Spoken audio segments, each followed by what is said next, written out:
Assalamu alaikum and a warm welcome to everyone joining us today. My name is Zehra Naqvi, the Senior Research Associate at South Asia Research Institute for Minorities and an advocate for minority and women rights. The South Asia Research Institute for Minorities is a research-based organization working to protect and promote the right of minorities across South Asia. Today, the special podcast focuses on Human Rights Day special, protecting stateless communities in 21st century. This topic highlights the struggle of the people who are not recognized as a citizen by any country and therefore lack basic rights, such as education, healthcare, legal protection, and the freedom of movement.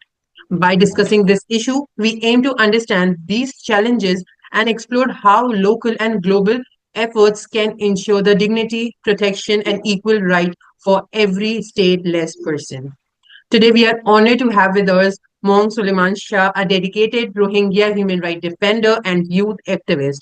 His work for stateless and marginalized communities continue to inspire many of us. Thank you so much for joining. How are you? It's my pleasure joining with you all. Thank you so much. Starting by the first question, can you share your journey growing up as a Rohingya in Cox's Bazar and how your experience shaped your advocacy for minorities and stateless communities? Thank you, and that's a very good question. As a refugee, growing up in Rohingya, as a Rohingya and a refugee, a stateless person, although we have an estate, but we have to leave our home. So growing up as a Rohingya in Cox's Bazar has shaped everything I do today. Life in camp teach you the reality that the world rarely see. Everyone around out of the camp can see it very rarely. Uncertainty, restrictions, and the constant fight for the dignity.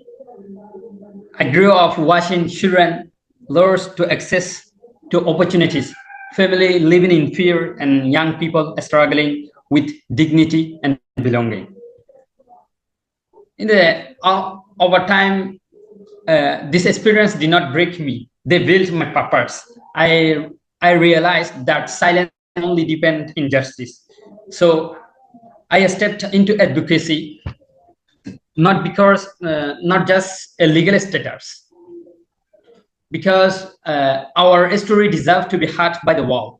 Being stateless is not just a legal status; it's a daily experience of exclusions, from education to climate, from human right to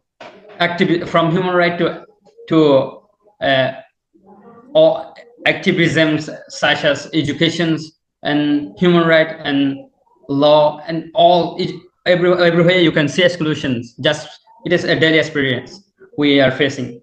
This pushed me to speak not just for Rohingya people but for all the minorities and stateless communities who are fighting to be recognized as a human being with right dreams and future. People inside Myanmar, also the same Rohingya people in Myanmar are IDPs. So it shaped my future, and this pushed me to speak for the truth and speak and stand. Thank you. That's overall my answer for these questions. Thank you so much for sharing that, Mom. I truly appreciate that. So, through the youth-led initiative, you empower young leaders from marginalized communities. How does youth-led initiative address challenges like education, child rights, and social inclusion for minority children as well? Oh, that's a nice one. Youth-led initiative, mostly known as YLI. In the Rohingya community, it is widely known with the name YLI. YLI was created from the belief that young people from vulnerable communities deserve more than survival. These people deserve to learn, to grow, and to lead. We work on three pillars: education, child right, and inclusion. For education, we run youth-led learning cycle, digital training, and mentorship to bridge gap minority children face. You can see the people, the children who are facing mostly with exclusion. So as they are excluded, they are facing many challenges. So we bridge gap this. On child right, we conduct awareness sessions to help children understand their rights. And even if we are young, but we are mature, so we believe we can advocate for ourselves in safe, supportive space. And for social inclusion, we bring young people from different backgrounds together through community dialogue, storytelling, and creative projects, so they can challenge discrimination, build confidence, and feel valued, even although being refugee. Our goal in this core pillar is simple, because we empower children and youth so they can shape their own future instead of being shaped by only their limitation. We want a future where all are included, and every voice are heard. So our goal is very simple. Thanks. That's all from my side for the question two. Thank you. That's truly inspiring. So, in link with that, your theater and storytelling and digital campaigns have reached thousands. So, how do these tools help awareness about the struggle of minorities and, of course, stateless population? Storytelling is, I believe, storytelling is one of the most form of resistance. When people hear your story, they can no longer deny your existence, because you have already an history, your history. Theater and digital campaigns allow us to humanize issue that many people only see in headline. We believe in it, so we continue it. Through theater, we turn real experience into powerful performance that show the emotional reality of statelessness, fear, displacement, hope, resilience. It creates empathy in a way. Report never can. Through report, you cannot create an empathy, but through theater, it can. So our digital campaign helps break the wall of isolation. This is how they connect refugee voice to global audience, highlight injustice, mobilize support beyond borders. These tools help us reclaim narrative instead of spoken about. We finally speak for ourselves. Digital campaign help us speak for ourselves. So it break the wall of isolation. Thanks. That's all from my side.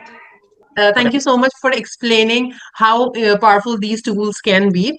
So, moving to the next question, stateless and minority communities face multiple human rights challenges. In your view, what are the most urgent issue and how the local and international people can help us in this? For this, the most urgent challenge include, as a refugee, as a stateless person, is legal identity. The next is education, protection from violence, and the right to live with dignity. Stateless people are often cannot move freely, work, study. You cannot do anything of, or even dream of better life, because their very identity is denied. This is the main issue. Local and international community must prioritize. Local actors need to prioritize inclusive policies, strengthen protection systems, and ensure that minority voices are included in decision making. For international actors must push for a stronger accountability, support community-led initiative, and avoid approaching statelessness people as temporary humanitarian issue, because it is deeply political and structural. You can see the Rohingya issue not only as a humanitarian cause, but also it is a deep political and structural issue. So change begins when both sides, local and global actors, work together, not just to provide aid, but to address the root cause of discrimination and state-sponsored statelessness. Thank you. This is how I understand and think it. Yeah, thank you, Mr. Shah. Your insight help us to understand the urgency of these challenges. So, on this Human Rights Day, what message would you like to share about the protection of minorities and, of course, the stateless communities and empowering youth to create the lasting change? It is very simple. My message is humanity must come before nationality. So no one should lose their right because of their identity, ethnicity, or where they born. For minority and stateless community, my message is your existence is powerful, yet your voice is valid and your struggle is not invisible. Keep standing for your right, even when the world feels distant. So you can work, you can advocate, you can get back what you are fighting for. for young people, especially to young people like ours, remember your creativity, your courage, and your refusal to accept injustice is the biggest tool for change. Yeah. Remember, do not wait for permission to act. You are already a leader because you are mature enough to act. On this Human Rights Day, let's all commit to building a wall where the dignity is not negotiable, and every person, documented or not, can live with freedom, safety, and dignity. As a refugee, this is how I feel and I think. Thank you. That's all from my side. Thank you so much, Mr. Shah, for sharing this important and powerful message. And thank you, everyone who joined us today. On this human right, let us all committed to protect the dignity, rights, and the future for minority and stateless communities. A special thank to our speaker, Mr. Maung Solaiman Shah, for his valuable insights and inspirational work. Stay connected, stay informed, and continue to support for human rights for all. It's my pleasure being with you, and it is always valuable and incomparable to be hosted by you and seeing many different kind of inspiration watch from you, hearing, and I appreciate those who are joining with us and seeing this episode. See you all. Thank you. Yes. Thank you so much. Thank you for your time. Take care. See you.